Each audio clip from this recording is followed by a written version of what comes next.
কাক দেবো হাসিনে হাসিনা নাই তো পলাইছে। আচ্ছা গেছি ওটা গেছি কাক দিবে কোন কোন তোমরা কোন কাক দিবেন? যাই ভালো তাকে ভোট দিবেন। আমরা খালি শুনবে না হাসিনাও নাই, খালেদাও নাই। হ্যাঁ, জামাত হবে জামাত হবে। তোমরা কাক ভোট দিবেন?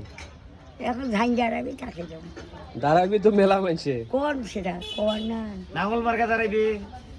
নাঙ্গল হুম, নাঙ্গল মারাও তো হাসিনে নাঙ্গল ওই যে মার্কা আছে। মাস্টারের বইয়ে নাঙ্গল মার্কার কথা কয়া ভোট চা খোয়াইছি দাড়িপাল্লাত ভোট দিলে বেহেস্তে যাবেন, হ্যাঁ বেহেস্তে যাবেন। দাড়িপাল্লা হ্যাঁ, দেবো দেন নাকি? হ্যাঁ, দাড়িপাল্লা ওটা কোনটা দাড়িপাল্লা কোনটা সেটা কবারে পান না। খালেদা তো মরছে হ্যাঁ, খালেদা তো মরছে খালেদা হওয়া মারা গেছে। আচ্ছা এখন কেটা আছে কেটা আছে এখন? ওই জামাতি ইসলাম, দাড়িপাল্লা, ওই জামাতের কথা ধানের শীষ খালেদা জিয়ার। ওটাই তো শুনবো দাড়িপাল্লার দেন ভোট নাকি? দাড়িপাল্লাটা সেটা কি জামা সেটা হলো জামাত, ওটাই ওইটার দিবেন। হ্যাঁ মামা,